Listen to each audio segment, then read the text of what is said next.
안녕하십니까. 오늘은 그 창세기 6장 펴도록 하겠습니다.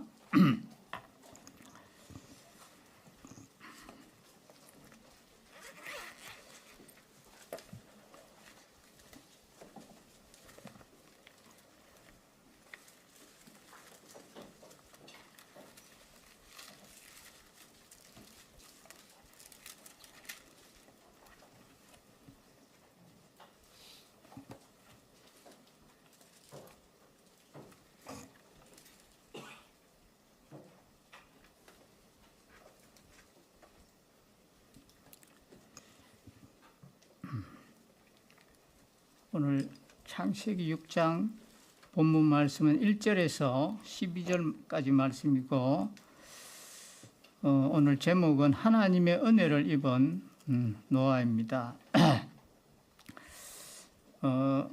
이 6장부터 시작해서 이제 9장까지가 바로 노아에 관한 사적들이 기록되어 있습니다. 그리고 5장 32절에서는 노아가 500세 된 후에 셈과 함과 야벳을 낳았더라, 이렇게 기록되어 있는데 5장 32절 한번 보겠습니다. 노아는 500세 된 후에 셈과 함과 야벳을 낳았더라. 그러니까 여기 보면 다른 사람들보다 좀 특이하게 앞에 이제 여러 사람들이 소개되는데, 거기 5장 3절 보시면 3절에 아담은 130세에 자기의 모양 곧 자기의 형상과 같은 아들을 낳아 이름을 셋이라 하였고, 또 6절 보시면은 셋은 105세에 에노스를 낳았고, 이제 또 9절 보시면은 에노스는 90세에 게난을 낳았고, 25절 보시면 무드셀라는 187세에 라멕을 낳았고, 이렇게 되어 있는데, 여기 보면 이제 대부분이 많아봐야 한 187세에 라멕을 낳았다든지 이런 정도인데, 이 노아는 특별히 500세가 된 후에 셈과 함과 야벳을 낳았다, 이렇게 여기 이제 기록하고 있습니다. 6장에서는 이제 노아의 그 아름다운 신앙과 이 패역한 사람들의 이 심판에 대한 내용이 이제 나와 있습니다. 그 중에서 이제 가장 중요한 그 요절이 있는데, 그 요절이 바로 이 8절입니다. 8절 우리 다 같이 한번 읽어볼까요? 시작. 그러나 노아는 여호와께 은혜를 입었더라. 요 8절은 참 짤막한 절수지만 우리가 외워두면 참으로 좋은 구절입니다. 그러나 노아는 여호와께 은혜를 입었더라. 이 노아가 노아된 은인을 밝혔습니다. 노아가 이대에서 훌륭한 사람이 된 것이 아닙니다. 노아는 하나님께 은혜를 입었기 때문에 그 어려운 시대에 하나님의 영광을 드러낼 수 있는 그러한 사람이 되었습니다. 이 노아와 홍수 사건은 우리 주님께서 역사적인 사실로 확실하게 그걸 증거를 해 주었습니다. 마태복음 24장은 이제 마지막 때에 일어날 일들에 대해서 가르쳐 주신 말씀인데, 이 심판에 관한 이야기를 하시다가 앞으로 이제 있을 주의 재림 때는 노아의 때와 같다 그랬습니다. 노아의 때에 홍수가 나기 전까지 사람들이 장가가고 또 시집가고 세상의 일로 가득 차 있다가 갑자기 멸망했다고 했습니다. 그래서 우리 주님이 다시 오시는 날도 그때와 비슷한 현상이 일어난다고 말씀을 했습니다. 그것은 왜 그런가 하면 이 심판의 때이기 때문에 이 성격이 비슷하다는 것입니다. 구약의 심판의 때나 신약의 심판의 때나 그 성격적으로 보면 별다른 것이 없습니다. 하나님의 심판의 원리가 같기 때문에 그렇습니다. 그래서 우리가 구약의 말씀을 잘 연구해 보면 원칙적인 진리에는 신약과 다른 게 없습니다. 이 창세기 6장부터 이제 노아 홍수의 사건이 나오는데 홍수에 들어가기 전에 그 심판 중에 하나님의 은혜가 있었다는 것이 바로 여기 오늘 12절까지의 말씀인데, 만약 심판만 기록되어 있다면은 이것은 우리에게 별로 의미가 없겠지요. 그 무서운 심판 중에도 노아 같은 분은 놀라운 하나님의 복과 은혜를 입었다는 것입니다. 그러니까 오늘의 말씀 중에 은혜를 입었다는 이 말씀이 중요한 것이 아니라 은혜 입은 자는 어떻게 살아야 되느냐 하는 이것이 참 중요하다는 것입니다.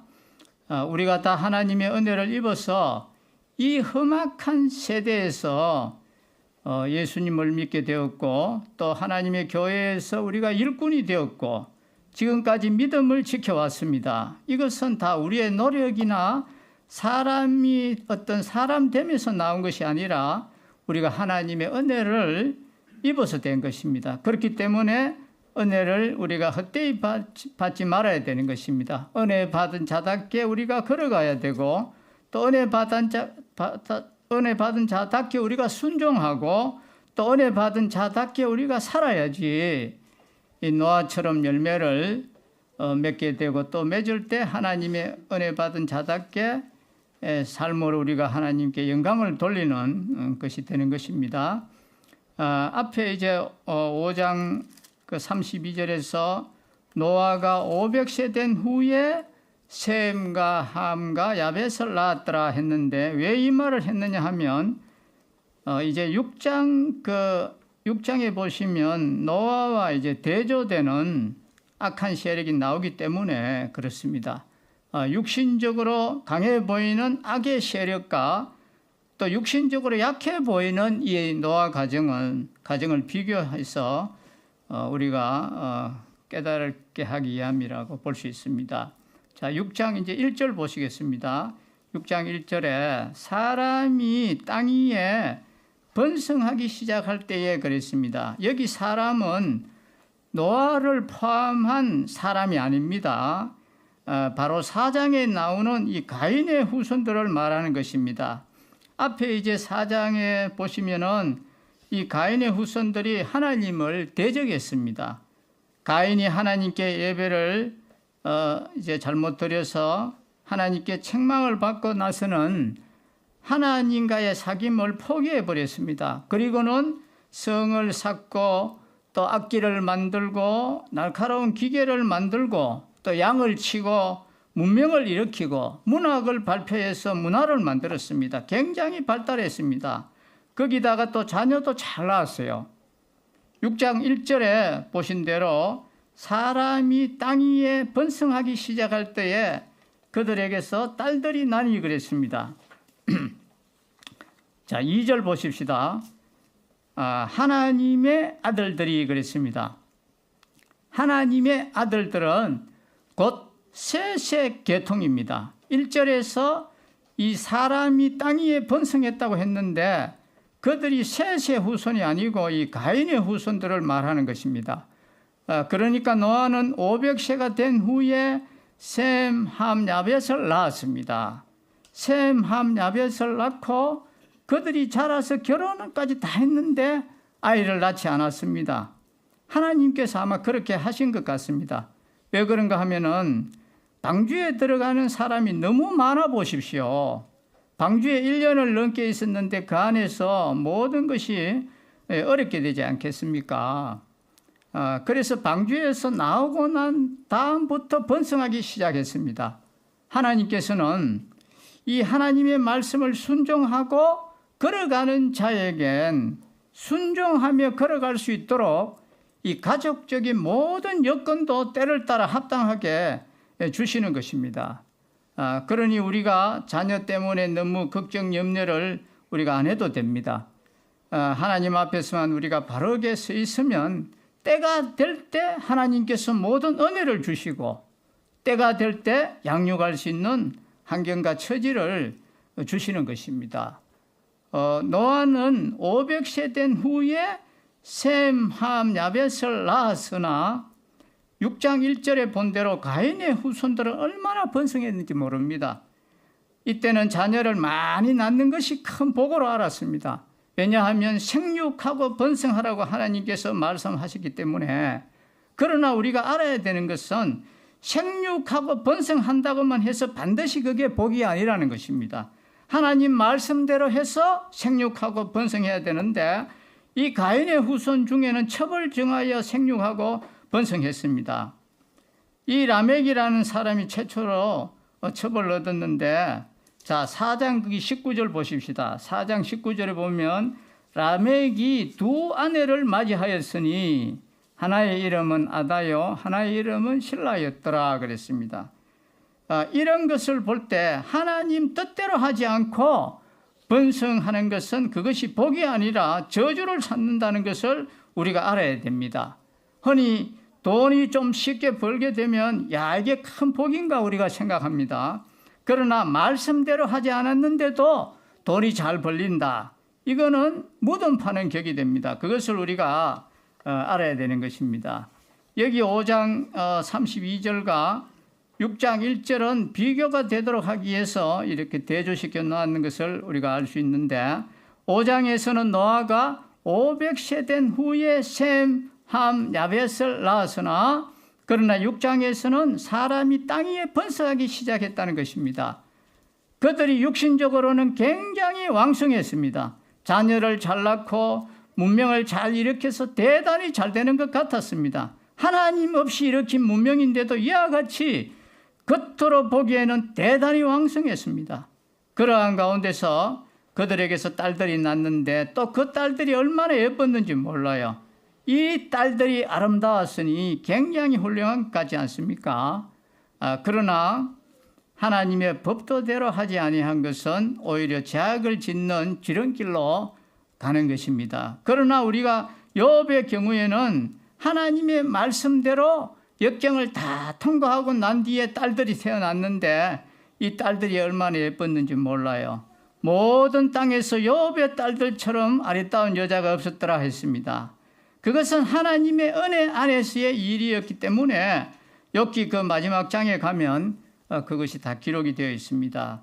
그래서 우리가 항상 똑같이 취급하면 안 되는 것입니다.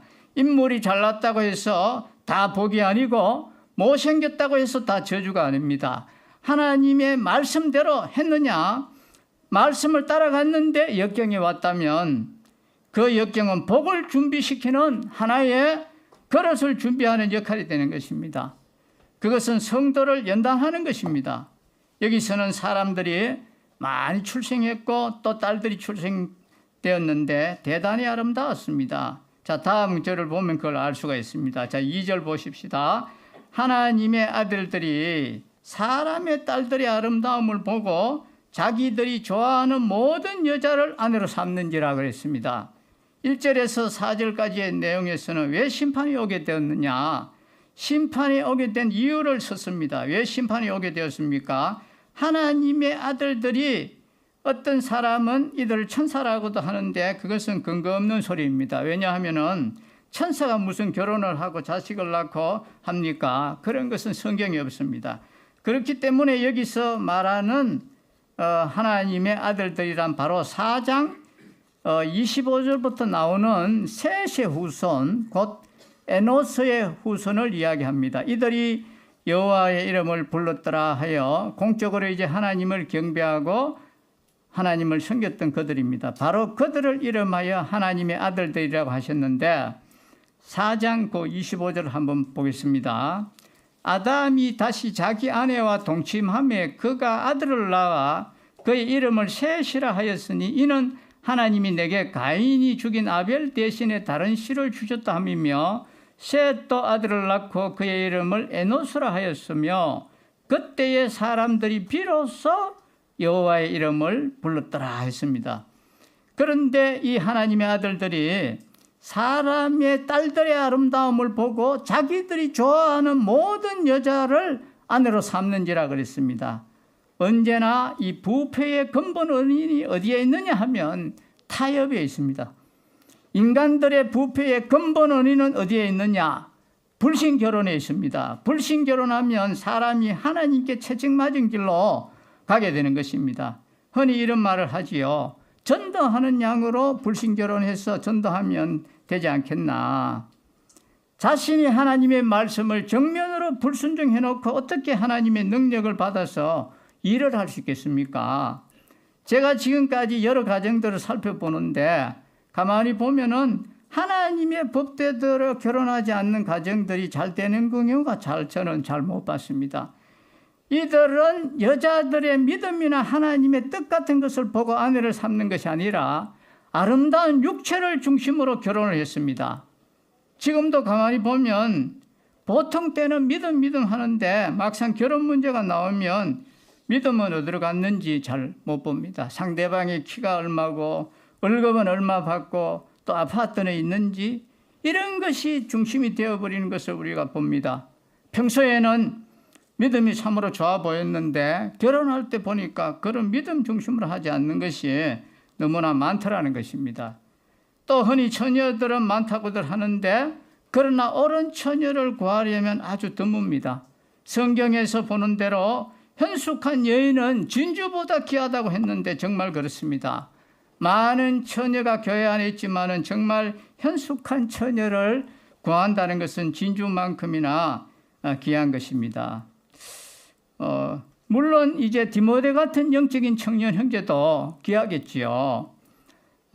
대구 중부교회 우리 김현수 형제라고 있습니다. 이 형제는 지금 다른 직업을 갖지 않고 교회 일을 전적으로 지금 하고 있는데 이제 결혼을 해야 되는데 자매들이 형제 월급이 적다고 다 거절을 하는 거라요. 그런데 최근에 이 대구 강북교회 어떤 자매는 이 형제의 월급이 적어도 주님 일하는 그 가치를 알고 이제 5월에 결혼한다는 소식을 들었는데 참 반가운 소식이고 또 자매 믿음이 참 크게 보였습니다. 우리가 결혼을 위해서 일찍부터 기도를 많이 해야 됩니다. 본인이 열심히 또 기도를 해야 되고 또 부모님들도 열심히 기도를 해야 됩니다.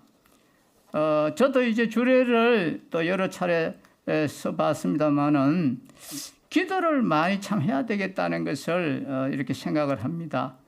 물론 믿음 안에서 결혼을 했는데도 불구하고 가족 상황이 복잡해서 어려움을 당하는 그런 가정들도 봅니다. 그런 모든 것들을 우리가 일찍 기도로서 준비를 했다면은 그런 것들도 많이 좀 줄일 수 있겠나 이런 생각을 하게 됩니다. 사람의 딸들의 아름다움을 보고 자기들이 좋아하는 모든 여자를 아내로 삼는지라 그랬습니다.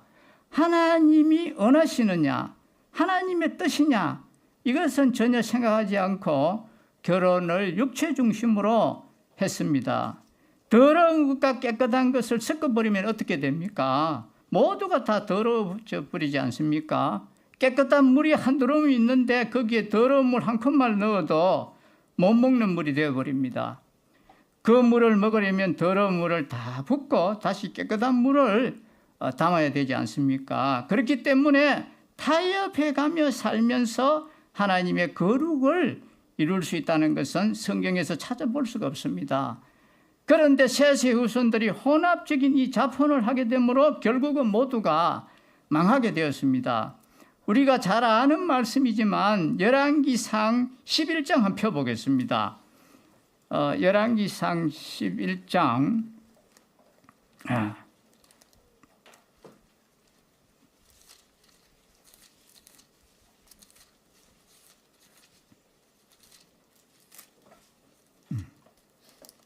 열왕기상 11장 1절을 찾아보시면 하나님의 사람이 솔로몬이 왜 실패하게 되었느냐 그 원인을 써놨습니다. 여러분이 잘 아는 말씀인데 자 1절 한번 보십시다. 솔로몬 왕이 바로의 딸 외에 이렇게 했지요. 그렇기는 바로의 딸하고 결혼한 것만 해도 잘못한 것인데 거기다가 또 이방의 많은 여인을 사랑하였으니 곧 모압과 암몬과 에돔과 시돈과 헷 여인이라 그랬습니다. 2절 보십시다. 여호와께서 일찍이 이 여러 백성에 대하여 이스라엘 자손에게 말씀하시기를 너희는 그들과 서로 통혼하지 말며 그들도 너희와 서로 통혼하지 말라. 그들이 반드시 너희의 마음을 돌려 그들의 신들을 따르게 하리라 하셨으나 솔로몬이 그들을 사랑하였더라 그랬습니다. 또 3절 보십시다. 3절에도 왕은 후궁이 700명이요 첩이 300명이라 그의 여인들이 왕의 마음을 돌아서게 하였더라.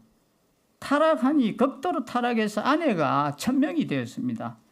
그런데 왕비들이 왕의 마음을 돌아서게 했다 그랬습니다. 어떻게 돌이켰습니까 하면 이제 4절에 그게 나와 있습니다. 4절에 보면은 솔로몬이 나이가 많을 때에 그의 여인들이 그의 마음을 돌려 다른 신들을 따르게 하였으므로 왕의 마음이 그의 아버지 다윗의 마음과 같지 아니하여 그의 하나님 여호와 앞에 온전하지 못하였으니. 자, 5절에는 이는 시돈 사람의 여신 아스다롯을 따르고 암몬 사람의 가증한 밀곰을 따름이라. 6절에는 솔로몬이 여호와의 눈앞에서 악을 행하여 그의 아버지 다윗이 여호와를 온전히 따름같이 따르지 아니하고. 7절 모압에 가증한 그모스를 위하여 예루살렘 앞 산에 산당을 지었고 또 암몬 자손의 가증한 몰록을 위하여 그와 같이 하였으며. 이 그모스란 아주 더러운 성적 타락의 신입니다. 그리고 몰록이라는 것은 아이를 태워서 제사 드리는 악질적인 우상입니다.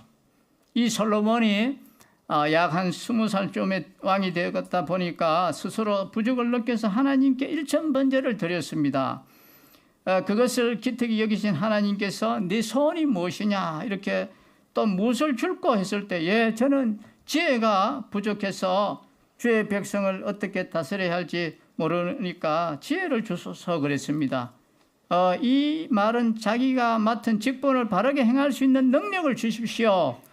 이런 말인데 하나님이 보실 때 그의 자식이 참 너무 귀해서 지혜도 주실 뿐 아니라 많은 물질도 주시겠다고 했습니다. 솔로몬이 하나님의 은혜를 입고 다른 것은 지혜롭게 잘 처리했는데 이 그의 가정은 너무나 복잡해서 실패했습니다. 가정이 부패하게 되니까 그의 말로도 부패하였고 나라도 아들 때에서는 이제 두 조각이 나게 되었고 왜 그렇게 되었습니까? 그 은인이 어디서 왔느냐 하면 이것은 바로 다윗에게서 왔습니다. 다윗의 가정이 아주 어지러웠음을 여러분이 성경을 보시면 아실 것입니다. 아내가 많았고 거기서 태어나는 자녀들끼리 서로 죽이고 아주 야단 법석이었습니다. 우리가 이상하게도 나쁜 것은 잘 배우게 됩니다. 그래서 옛날부터 첩을 정하는 집 자녀도 첩을 잘 정하고 술 잘 먹는 집 아이도 술을 많이 먹는다고 했습니다. 그렇게 되기가 쉽다는 것입니다. 그러나 우리가 예수님으로 말미암아 변화되면 꼭 그대로 우리는 그렇지는 않습니다. 솔로몬이 왜 그렇게 되었는가 하면 뿌리를 찾아보면 그의 아버지 다윗 때부터 가정이 부패가 되었기 때문에 그렇습니다. 다윗이 가정생활에서 복을 받았습니까? 다른 방면에서 복을 받았지만 이 가정 문제에서는 크게 채찍을 맞았습니다. 가정의 평화가 계속 없었습니다. 그 이유는 하나님의 법대로 일남일녀를 취하지 않았기 때문에 그렇습니다. 자, 본문 창세기 6장 다시 돌아와서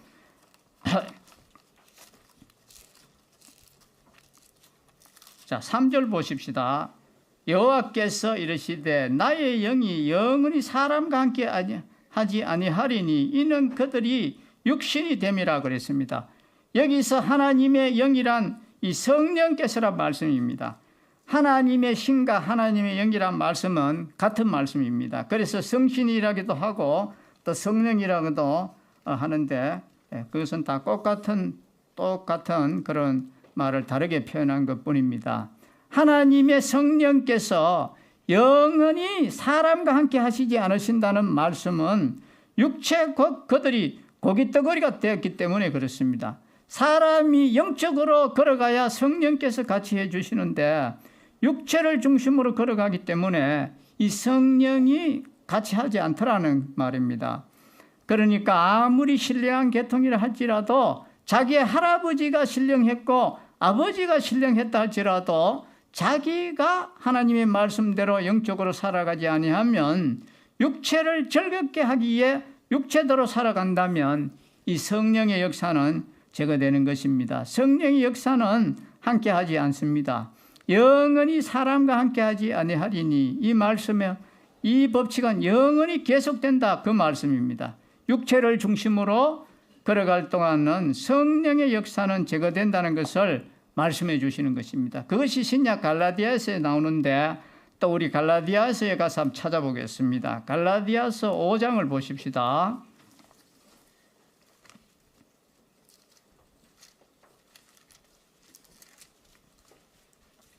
갈라디아서 5장을 보시면 대조를 많이 해놨습니다. 16절 보십시다. 16절.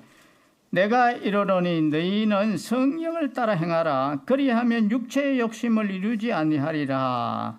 다른 방법이 없습니다. 우리가 육체 중심으로 살아가지 않으려면 이 성령의 감동하신 대로 순종해라, 이 말입니다. 17절에 육체의 소욕은 성령을 거스르고 성령은 육체를 거스르나니 이 둘이 서로 대적하므로 너희가 원하는 것을 하지 못하게 하려 함이니라. 또 18절에 너희가 만일 성령의 인도하시는 바가 되면 율법 아래 있지 아니하리라. 19절에 육체의 일은 분명하니 곧 음행과 더러운 것과 호색과 했습니다. 20절에 보시면 우상 숭배와 주술과 은수 맺는 것과 분쟁과 시기와 분냄과 당짓는 것과 분열함과 이단과 그랬습니다. 육체의 일하고 제일 먼저 나오는 것이 음행과 더러운 것과 호색이라 이렇게 했으니까 바로 이 성적 타락을 말하는 것입니다. 또 우상 숭배와 주술이라고 했는데 이 둘은 같은 것입니다. 앞에서 육체의 더러운 것은 바로 육체의 타락이고, 우상 숭배 주술은 이것은 바로 신앙의 타락입니다. 신앙이 타락하니까 어떻게 됩니까? 은수 맺고 분쟁하고 분내고, 이게 무슨 말씀입니까?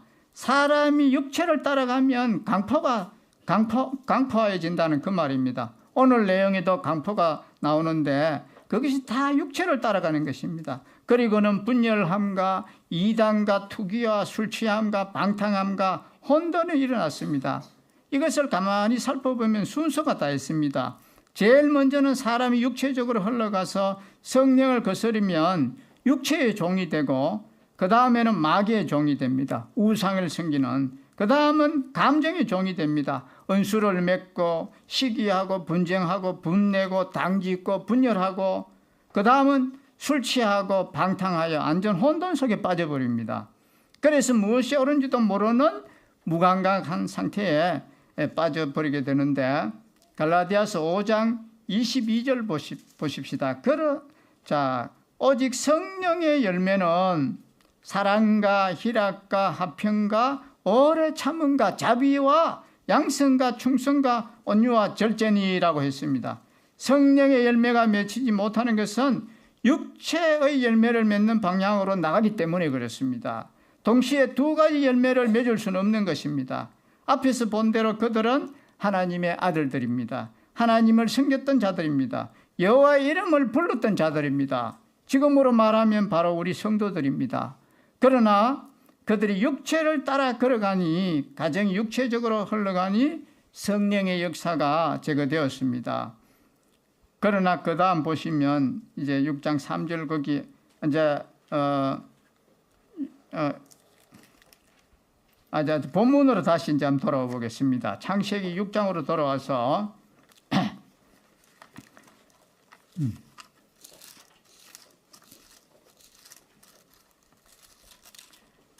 6장 3절 하반절에 보면 그러나 그랬습니다. 그러나 하신 이 말씀은 하나님께서 당장 심판을 내려 멸망시키지 않고 기회를 주셨다는 말입니다. 그러나 그들의 날은 120년이 되리라 하시니라 그랬습니다. 하나님께서는 진노 중에도 긍휼을 베푸십니다. 당장 심판을 하시지 않고 120년이 되리라고 했습니다. 이 120년 동안에 노아가 배를 짓는 역사를 합니다마는 배를 만드는 시간이 꼭 120년이 걸렸는지는 우리는 정확하지는 않습니다. 그러나 홍수가 내린 것은 노아가 하나님의 이 소식을 받고 120년 후에 된 사건인 것은 틀림없습니다. 노아가 이 소식을 받고부터는 사람들에게 이 소식을 증거하고 나타내는 일을 했습니다. 또 노아가 은혜에 입은 증거가 무엇입니까? 말씀을 받은 것입니다. 말씀을 들은 것입니다. 그의 심령은 깨어 있었기 때문에 하나님께서 은혜를 입혀주셨습니다. 여러분들이 말씀을 들었다면 벌써 은혜에 입은 것입니다. 다른 이상한 복을 받지 않았더라도 말씀을 들었을 때 이 말씀이 나에게 하신 것이구나. 이게 깨달아졌다면 그때부터 우리는 은혜를 받기 시작하는 때입니다. 그들의 날은 120년이 되리라 했습니다. 이 말씀을 받은 노아는 나가서 증거를 합니다. 노아는 말씀 받았다는 그것이 벌써 큰 은혜를 입은 것입니다. 그 말씀은 사실은 무서운 말씀입니다. 축복이 아니고 세상이 망한다는 말씀입니다. 그러나 하나님의 뜻을 깨달았으니까 큰 은혜를 입는 것입니다. 120년이 되리라 충분히 회개할 수 있는 기회를 하나님께서 주셨습니다. 그때 노아가 전한 말씀도 중요했지만 이 방주를 만드는 이 자체가 큰 증거입니다.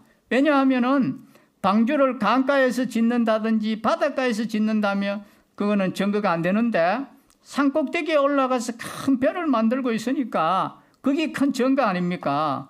지금도 우리 팔공산 꼭대기에서 이런 배 만든다고 해보면 구경하러 사람들이 많이 올 겁니다. 야, 저 사람이 머리가 어떻게 되었나 이렇게 생각을 하겠지요. 방주는 어마어마하게 큽니다. 길이가 150m나 되었고 9만 톤급의 배입니다. 어마어마하게 큰 이런 3층짜리 배를 산꼭대기에서 짓고 있으니까 얼마나 구경거리가 되겠습니까? 노아는 틀림없이 거부했습니다. 거부가 아니면 그런 배를 지을 수가 없습니다. 이렇게 큰 배를 산꼭대기에서 짓고 있을 때 많은 사람들이 구경도 하고 물어보았겠지요. 또 일해준 사람도 아마 많았을 것입니다. 요 사이로 말하면 예배당 띄울 때 일해주는 사람이 많습니다.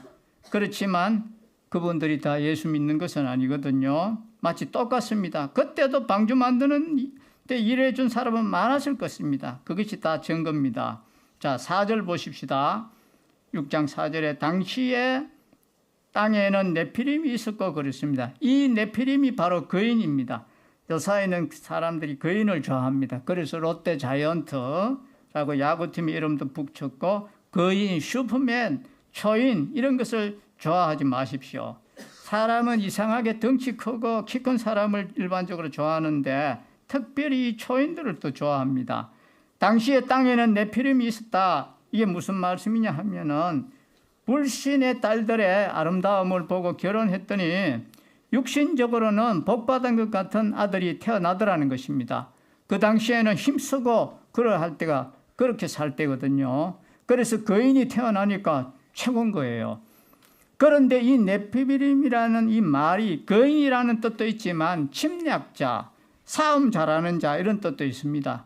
지금도 이 유전학을 연구하는 사람들은 말하기를 F1은 잡종 강세다 해서 잡종을 하면 첫 때는 설만한 것이 많이 난다고 하는데 여기서도 네피림이 났다는 말입니다. 인간적으로 볼 때는 큰 복처럼 보였다는 것입니다. 그 후에도 하나님의 아들들이 사람의 딸들에게로 들어와 자식을 낳았으니 그들은 용사라 고대의 명성이 있는 사람이었더라 그랬습니다. 네피림이 태어나고 하니까 그것이 복인가 싶어서 경고가 되지 않고 오히려 제 마음대로 결혼하는 이제 그러한 기회가 되었다는 말입니다. 그렇기 때문에 우리도 이런 것에 우리가 속지 말아야 됩니다. 어떤 사람은 불신 결혼해도 잘만 살더라 하면서 불신 결혼시키려 하는 사람들도 있습니다. 그것은 마치 노아 시대에 이들과도 똑같은 것입니다. 그러나 네피림이 넘어질 때는 소리도 더 크게 납니다. 크기 때문에 이들은 이렇게 불신 결혼을 했지만 고대의 유명한 용사들도 태어났습니다. 인간적으로 볼 때 유명하고 성공했는 것 같이 보이지만 사람들이 이 유혹에 다 넘어갔습니다. 우리들도 이 말씀을 대할 때에 이런 부패가 어찌해서 왔느냐는 것을 우리가 알아야 됩니다. 노아 시대의 이 부패는 가정에서 왔습니다. 결혼을 앞둔 청년들은 하나님의 뜻대로 결혼해야 한다는 것을 우리가 깊이 명심해야 됩니다. 또 이미 결혼한 분들은 이미 결혼한 것이 하나님의 뜻대로 못했다면 이제라도 자신이 하나님 앞에 바르게 살 것이고 이 자식들이라도 하나님 뜻대로 바르게 결혼시키기 위해서 우리가 기도로 준비해야 됩니다. 그렇지 않으면 이 노아의 시대가 우리 때에도 올 수밖에 없습니다. 하나님께서는 세상이 타락할 때도 즉각 심판하지 않을 때가 많았습니다. 그리고 사실 심판이 잘 나타나지 않습니다.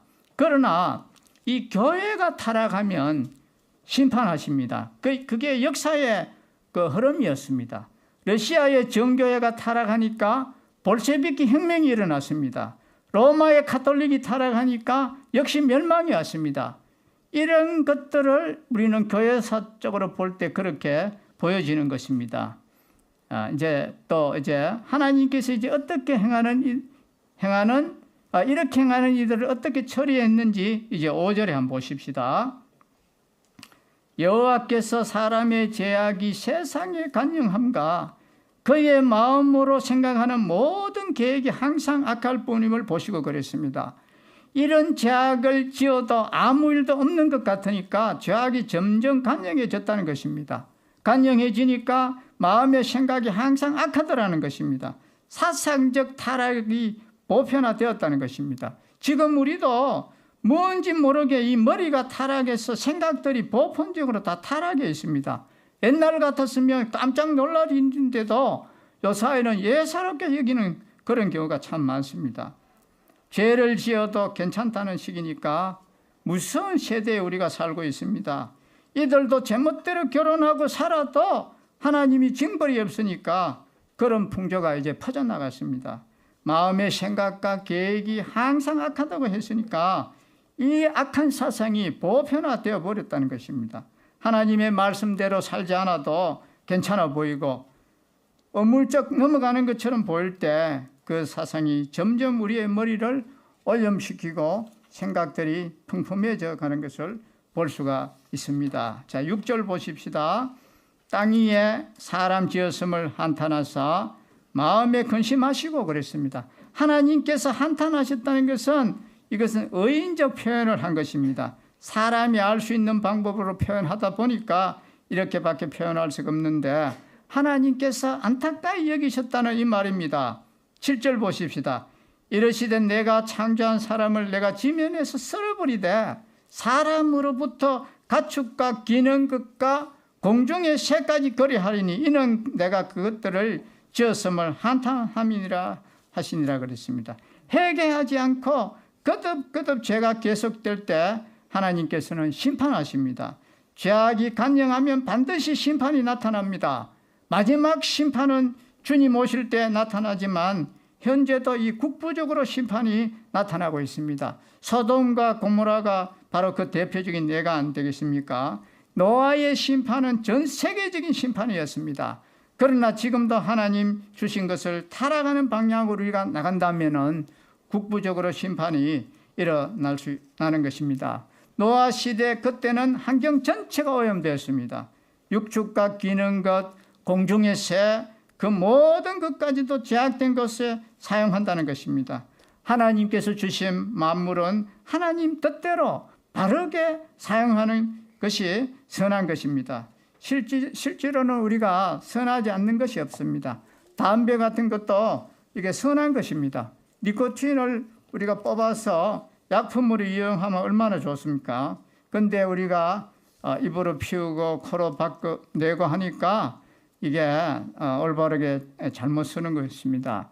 근데 등산하는 사람들이 산에 가서 잠잘 때 이 담배 잎사귀를 곁에 두면 뱀이 접근하지 못한다고 하지 않습니까? 그러니까 얼마나 좋은 것입니까? 바르게 쓰면 참 좋은데 우리가 그것을 들어마시고 하니까 폐암도 걸리고 여러 가지 해를 당하는 것입니다.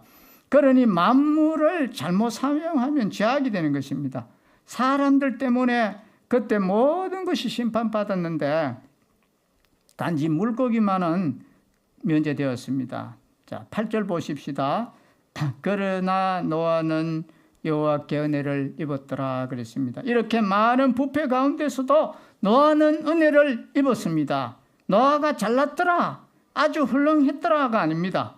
은혜를 입었다고 했습니다. 하나님께서 그를 불쌍히 여기셔서 은혜를 주셨습니다. 지금도 마찬가지입니다. 주님 믿지 않는 바깥 사람들과 우리 성도와의 차이가 뭡니까? 성도는 하나님의 은혜를 입었다는 그 차이입니다. 여기서도 노아의 훌륭한 점은 하나님의 은혜 입은 결과라는 것입니다. 그 때문에 노아가 위대하다 이게 아니라 노아에게 은혜를 베풀어 주신 하나님이 위대하다는 것입니다. 여러분이 성경을 보실 때 초점을 어디에 언제나 여기에 우리가 두지 않으면 풀려나가지가 않습니다. 아브라함이 위대한 것이 아니라 아브라함을 쓰신 하나님이 위대하시고, 모세가 위대한 것이 아니라 모세를 쓰신 하나님이 위대한 것입니다. 흔히 우리들은 그들의 배우의 손길을 보지 않고 모세, 아브라함, 엘리야만을 우리가 보는 경우가 많습니다. 여기서 그러나라는 이 말씀은 이렇게 세상 전체가 부패했는데도, 이렇게 타락했는데 노아는 하나님께 은혜를 입었기 때문에 거룩하게 되었다는 것입니다. 9절에서 12절까지는 이 노아의 아름다운 점을 기록해 두었는데, 이렇게 아름답게 될 수 있었으면 은혜를 입었기 때문이라는 말씀입니다. 다른 이유가 없습니다. 기도를 많이 하다 보니까 그렇게 되었다는 것이 아닙니다. 은혜를 입었기 때문입니다. 은혜를 입었다는 것은 하나님께서 은혜 주실 때 은혜를 믿음으로 받아들이면 은혜를 입는 것입니다. 주 예수를 믿어라, 그리하면 너와 내 집이 구원을 받으리라고 은혜의 말씀을 주실 때 겸손히 예 믿겠습니다 한다면 그는 하나님의 은혜를 입은 것입니다. 많은 사람이 죄가 많아서 멸망받는 것이 아닙니다. 은혜를 거절하기 때문에 멸망받는 것입니다. 죄가 많기로는 십자가 옆에 한 강도는 얼마나 죄가 많았습니까? 죄가 많아서 세상에서도 죽을 자라 해서 십자가에 못 박히게 되는데, 그러나 십자가 위에서 주님의 그 용서의 그 사랑을 자기가 듣고, 야, 이분이야말로 하나님의 아들이시구나 하고 당신의 나라에 이를 때 나를 기억해 주셔서 하는 그 말 한마디로 주님께서 너는 오늘 나와 함께 나그네 있겠다 구원받았습니다.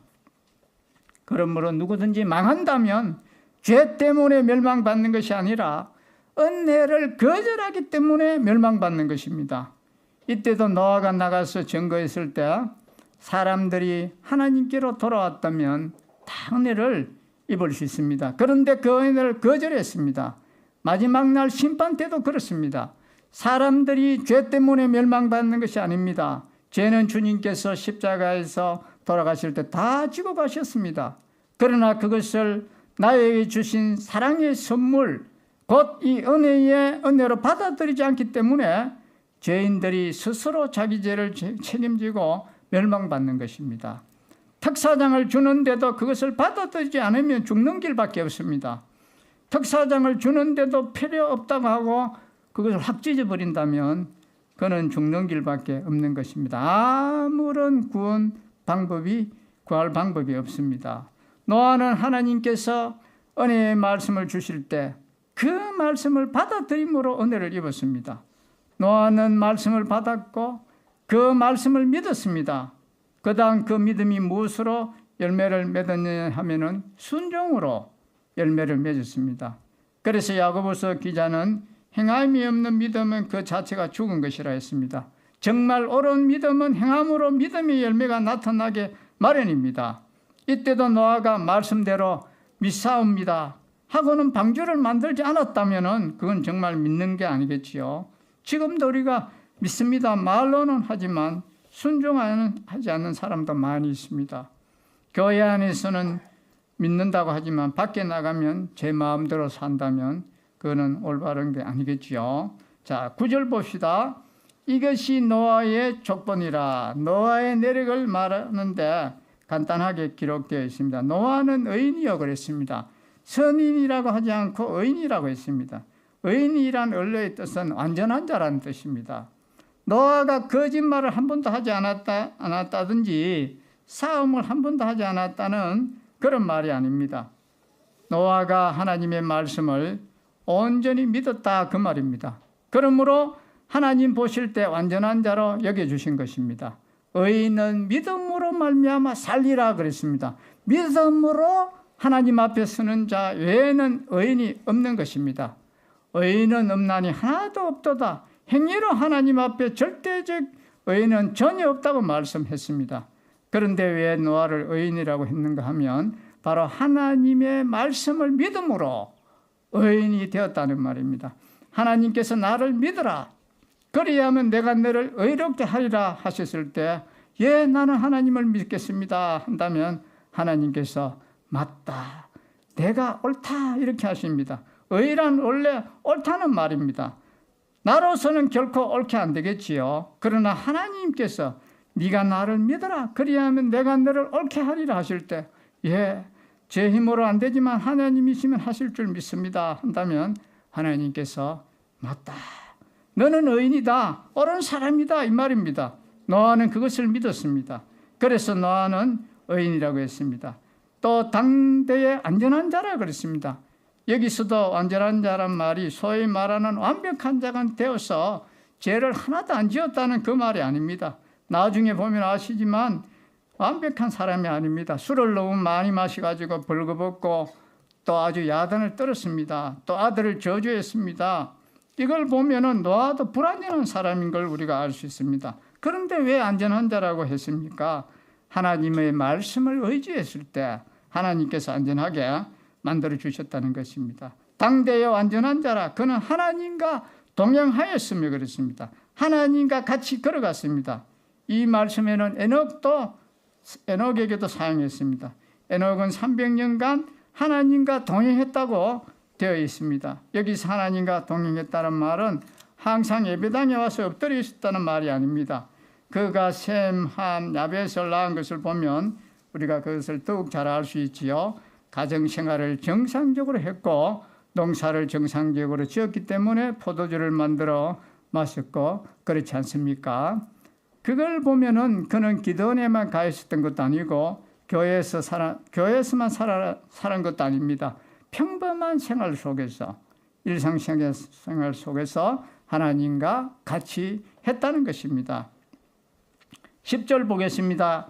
새 아들을 낳았으니 셈과 함과 야벳이라. 여기서도 새 아들을 낳았다는 것을 특별히 강조해 두지 않았습니까? 신앙생활이 뭐 이상하고 언둔한 그러한 것이 아닙니다. 중시에는 그런 사람들이 참 많았습니다. 더러운 속세에 살면 안 되겠다 해서 어떤 극단적으로 도피적인 그런 사람 중에는 기둥을 세우고 그 위에 앉아 있었다고 합니다. 새가 날아와도 쫓지 않고 그러나 그런 것은 거룩이 아닙니다. 그래서 기둥 위에 성자로 해서 주상 성자라고 불렀습니다. 그런 것은 불교에도 더 많이 있습니다. 힌두교 같은 곳에도 많아서 힌두교의 어떤 성자는 머리가 하얗도록 굴 속에 앉아있는 사람도 있다고 합니다. 그러나 이런 것은 하나님 앞에서는 아무 가치가 없습니다. 불교에서는 욕망을 없애자, 욕망을 없애고 무아가 되어야 한다는데 그 욕망을 어떻게 없애겠습니까? 그래서 우리는 하나님께로 돌아가야 되는 것입니다. 자, 이제 시간이 많이 됐으니까 오늘 말씀 좀 정리해 보면 우리는 노아와 같은 하나님의 은혜 입은 자가 되어야 되는 것입니다. 성도의 거룩이 무너지면 심판이 이릅니다. 개인이나 가정이나 사회가 하나님의 말씀에서 떠나가기 시작하면 부패하기 시작하는 것입니다. 순종하기를 싫어하는 자를 결국은 심판하시는데 어떻게 심판을 하시느냐? 먼저는 버려둡니다. 그게 로마서 1장 24절에 보면 제약된 상태에 버려둔 것에 대해서 나오는데 이 버려둔다는 것은 굉장히 무서운 심판입니다. 버려두셨다가 이제 제약이 관영하면 죽음의 심판이 내리는 것입니다. 그리고 인간의 구원은 은혜로만 되는 것이지 절대로 사람의 노력으로 되는 것이 아닙니다. 본문에서 보신 대로 죄가 깊은 곳에 은혜가 많다고 하는 로마서 5장 20절에 있는 말씀이 그대로 여기에 이루어졌습니다. 땅이 부패한 그 가운데 은혜 입은 노아가 있었습니다. 그러니 우리 성도도 이 세상 환경에 동화되지 말고 환경을 우리는 변화시켜 나가야겠습니다. 다른 사람이 그러하니까, 어느 유명한 사람이 그러하니까 이런 핑계는 우리가 하나님 앞에 소용없습니다. 하나님의 말씀이 어떠하냐를 살펴서 환경에 동화되지 우리는 말아야 됩니다. 우리는 환경에 동화되는 존재가 아니라 환경을 변화시켜야 할 존재입니다. 유행이 어떠한가가 중요한 것이 아닙니다. 하나님의 말씀이 어떠한가, 이게 중요한 것입니다. 우리 성도들은 유행에 너무 민감하면 안 되는 것입니다. 노아는 은혜를 입었는데 그 은혜가 어떻게 드러났냐? 말씀을 들었다는 것입니다. 말씀을 믿었다는 것입니다. 말씀을 순종했다는 이 사실이 벌써 은혜 입은 표적이고, 그렇게 해서 듣고 믿고 순종했더니 어떤 결과가 왔습니까? 저는 노아의 이 기록을 읽으면서 가장 아름답다고 여긴 것은 그의 가족 8명이 다 구원받았다는 이 사실입니다. 주위의 모두는 그렇게도 부패했는데 노아의 가정은 완전히 보호됐다는 이 사실이 얼마나 감사합니까?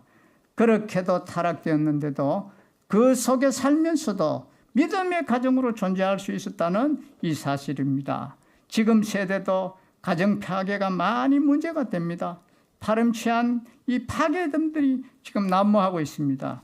그 때문에 하나님의 특별한 보호가 있도록 우리가 기도하지 않을 수 없습니다. 그래야만 이 험악한 세대에서 지킴을 받을 수 있는 것입니다. 오늘 이 말씀을 기억하시고, 은혜 입은 것이 다른 것이 아니라 말씀을 들은 것이 은혜 입은 것이고, 말씀 듣고 믿는 것이 은혜 입는 것이고, 말씀 순종하는 것이 은혜 입은 삶인 줄을 알고 그렇게 살아가면 아무리 심판의 때라도 우리는 보호를 받을 수 있습니다. 노아의 때에도 지켜주셨는데 앞날의 어떠한 때라도 믿음과 순종이 있는 자를 주님은 지켜주십니다. 우리 모두가 말씀대로 믿고 순종함으로 그런 은혜를 다 입으시기를 바랍니다. 기도하겠습니다. 아버지 하나님, 이 시대는 노아의 때와 같은 그러한 시대입니다.